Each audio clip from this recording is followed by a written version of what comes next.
작아 보이는 큰일이라는 제목으로 하나님 말씀 나누겠습니다. 마태복음 24장과 25장을 쭉 보시면 24장에는 종말의 징조에 대한 말씀이 나오죠.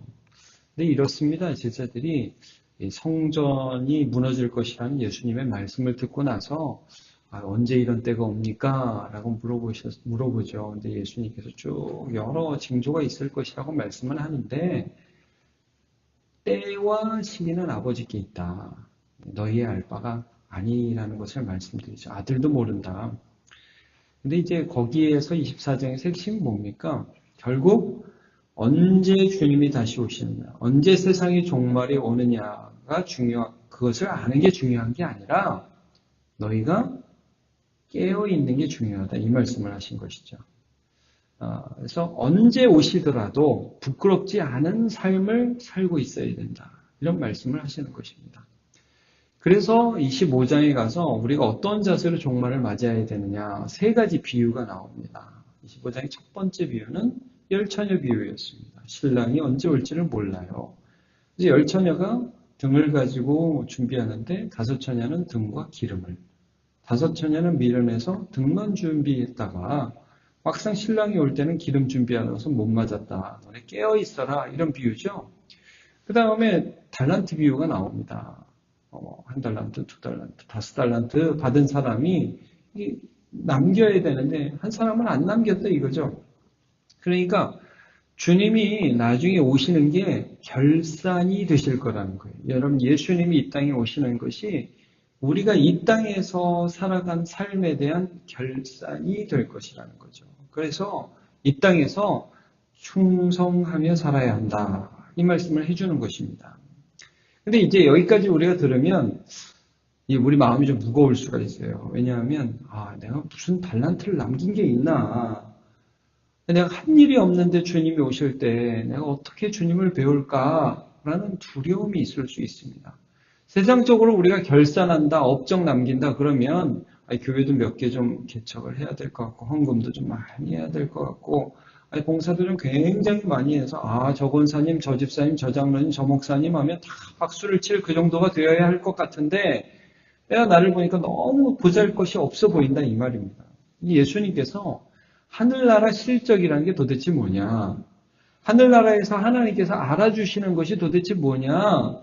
우리가 나중에 하나님께 가서 의외로 어떤 사람은 저 사람 한 것도 별로 없는 것 같은데 왜 저렇게 하나님께 칭찬을 받아 하는 사람도 있을 거고 저 사람 정도면 정말 하나님께 인정받을 것 같은데 저 사람 저거 아무것도 아니네 하는 사람도 있을 것 같고 이게 다를 것이다라는 것을 주님께서 말씀하시면서 그러면 도대체 어떤 기준을 가지고 우리가 살아가야 나중에 인정받느냐, 나중에 달란트 남겼다고 칭찬받느냐, 하나님 나라에 큰일 했다고 하나님께, 예수님께 칭찬받느냐, 이거 알려주고 있습니다. 답은 여러분 간단합니다.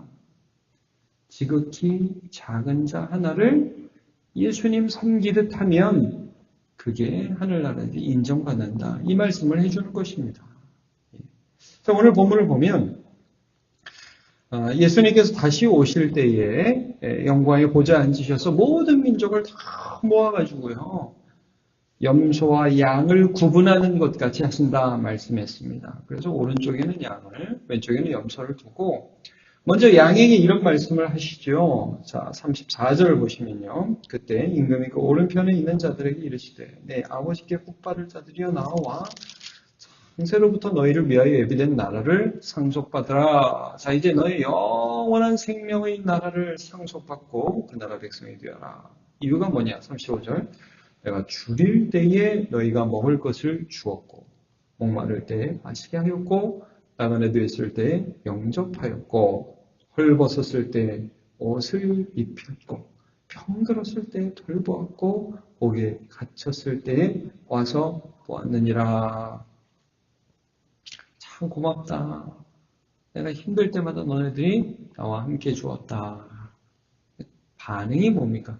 아니, 저희가 한 적이 없는 것 같은데요. 그게 반응입니다. 여러분, 그 다음 절 보시면 의인들이 대답해요. 우리가 언제 그랬습니까? 여러분, 나는 한 적이 없는 것 같은데 주님이 하셨다고 그러는 거예요. 이게 잘하는 겁니다.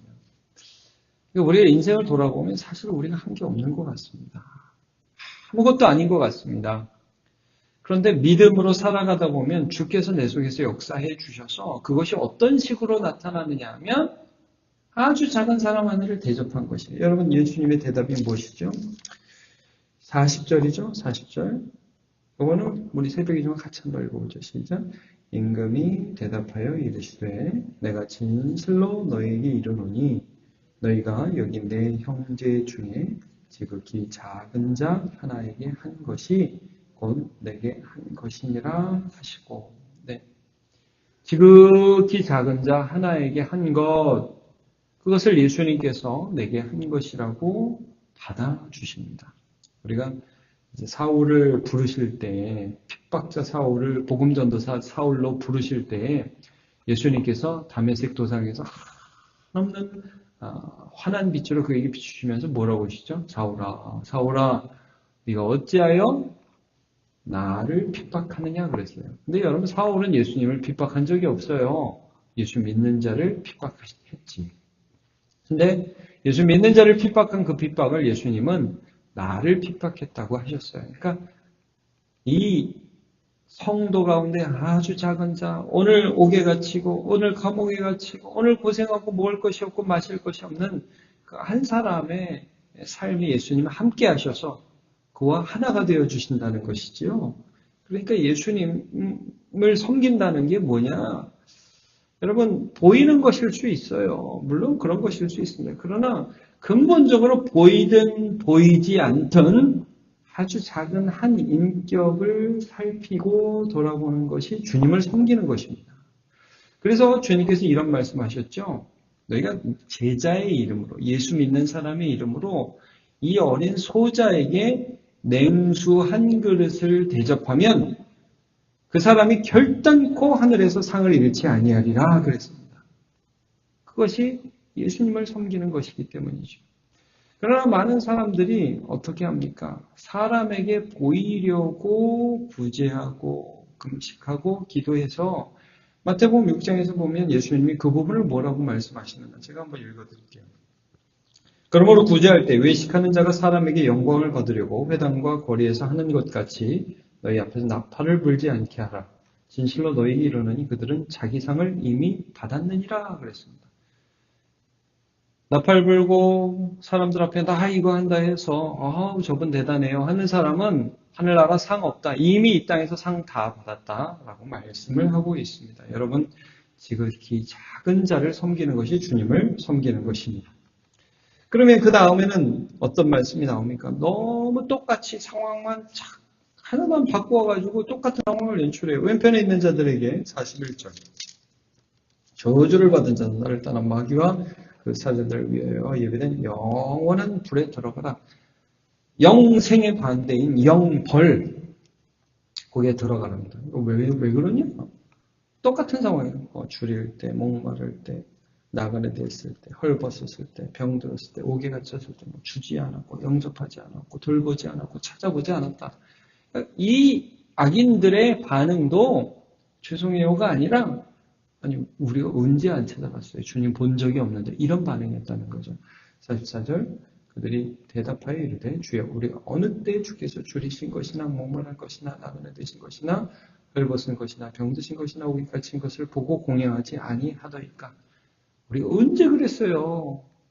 의외로 모른다는 거예요. 자기가 뭘 못했는지 모른다는 거예요. 이게 주님의 대답이 45절 이렇게 나오죠. 이에 임금이 대답하여 이르시되 내가 진실로 너희에게 이르노니 이 지극히 작은 자 하나에게 하지 아니한 것이 곧 내게 하지 아니한 것이니라 하시리니.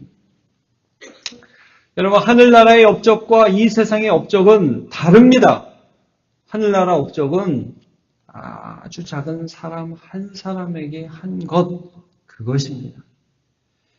예수님께서 나중에 이런 일이 있을 거라고 그랬어요. 사람들이 와가지고요. 주여 우리가 주의 이름으로 선지자 노릇을 하고 주의 이름으로 귀신을 내쫓았습니다. 예수님의 대답이 이렇다고 그랬어요.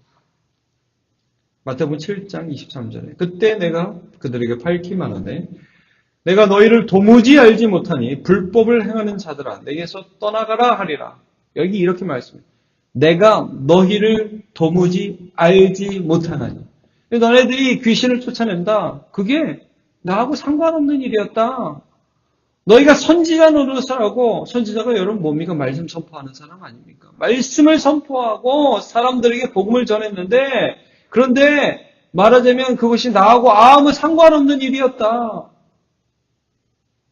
얼마나 두려운 말씀입니까? 지극히 작은 자 하나, 그 사람을 사랑하는 것. 그러니까 여러분 이런 거죠. 대의를 위해서 너 하나 희생해라. 이 성경적 개념이 아니라는 것이죠. 하나님 나라의 개념이 아니라는 것이죠. 여러분 우리 안에, 우리 주변에 누가 약한 사람입니까? 자기의 힘을 과시할 수 없는 그런 사람이 우리 주변에 있죠. 그 사람을 사랑하는 것. 그게 주님의 일입니다. 최근 우리나라에 여러 가지 일들이 있는데 갑질이라는 게 이제 굉장히 많이 등장하죠. 권력을 가진 사람들이 약한 사람들을 함부로 대하는 일들이 우리나라 가운데 팽배해 있습니다. 여러분 그런 걸 보면서 우리가 생각을 해야 됩니다. 우리가 어떻게 주님을 섬겨야 될지, 교회 안에는 어떤 사람이 약자인지, 병들고 아픈 사람, 또 어린이들, 누가 약자인지를 잘 보면서 그들에게 예수님 대하듯 하여 하나님 나라를 잘 섬기는 주의 백성으로 살아가시기를 예수님의 이름으로 축복합니다. 기도하겠습니다. 하나님, 종말이 오면 주님께서 우리를 결산하실 거라고 그랬습니다. 깨어있으라고 말씀하셨습니다. 주님 오실 때 부끄럽지 않은 인생을 살아가라고 말씀하여 주고 계십니다. 하나님, 작은 자를 섬기기를 기뻐하며 그들에게 예수 그리스도의 말씀을 잘 적용하여 대하고 오늘 말씀처럼 헐벗을 때에는 입을 옷을 주고 목마를 때에는 마실 것을 주고 배고플 때는 먹을 것을 주며 감옥에 갇혔을 때나 또 병원에 입원했을 때는 돌아보아 서로가 서로를 격려하며 예수님 대하듯 대할 수 있도록 은혜 내려 주시옵소서. 오늘도 그렇게 천국의 귀한 일꾼으로 살아가기를 원하고 감사하며 예수님의 이름으로 기도하옵나이다.